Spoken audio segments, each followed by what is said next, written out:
साई कहते हैं, चिंता सबके चेहरे पर होती है। इस संसार में चिंता से ही इंसान दुखी होता है, क्योंकि चिंता दुख की जननी है। इस रहस्य को जो जानता है वो कभी दुखी नहीं होता। फिर तुम लोग क्यों चिंता करते हो? क्यों चिंता में डूबे रहते हो? भगवान पर विश्वास रखो, उस पर श्रद्धा रखो, उस पर अपनी सारी चिंता छोड़ दो। याद रखो, जितना बड़ा तुम्हारा अंधकार होगा उतनी बड़ी आपकी चिंता होगी।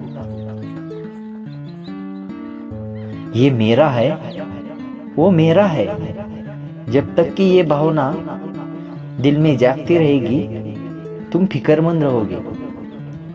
साई कहते हैं, अहंकार त्याग दो, उस भगवान पर निर्भर रहो, उसे जो करना है करने दो, उस पर संशय शक की उंगली मत उठाओ। अपने शरीर को उसका मंदिर बनाओ, भूल जाओ अपने आप को, फिर चिंता तुम्हें तंग नहीं करेगी। साई ने इस बात पर एक कहानी सुनाई है। मैं आपको वो कहानी सुनाता हूँ। एक समय की बात है, एक साधु गांव के कुछ लोगों के साथ नदी पार करने के लिए नाव में बैठा था। अचानक तूफान आया, नाव डोलने लगी। सब डर गए, चीखने चिल्लाने लगे,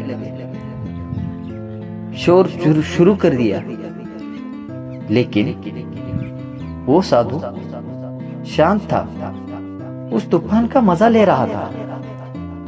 सब लोग उसे देखकर हैरान थे। तभी उसमें से एक व्यक्ति ने उस साधु से पूछा, यहाँ जिंदगी खतरे में है और आप हंस रहे हो? तब साधु मुस्कुराते हुए बोला, अगर हम रोए तो क्या जिंदगी बच जाएगी? तब ये सुनकर सभी शांत हो गए। तभी दूसरे व्यक्ति ने पूछा, कमाल करते हो आप, हम डूबने वाले हैं। फिर भी साधु ने हंसते हुए कहा, क्योंकि इस दुनिया में उसने हमें भेजा है, हम अपने मर्जी से नहीं आए हैं। आप जाएंगे तो उसकी मर्जी से ही। सभी चुपचाप हो गए। फिर भी साधु ने कहते हुए कहा, कर्ता करने वाला वही है, फिर हम चिंता क्यों करें? उस पर विश्वास रखो, वो कभी किसी का बुरा नहीं करता, और वो जो करता है उसके पीछे सबका भला होता है। तभी उसमें से एक व्यक्ति बोला, साधु, हमारी नाव किनारे पे पहुंच गई है, तूफान शांत हो गया है। अगर आपको मेरा वीडियो अच्छा लगा हो तो चैनल को सब्सक्राइब करो, कमेंट में ओम साई राम लिखो। Thank you.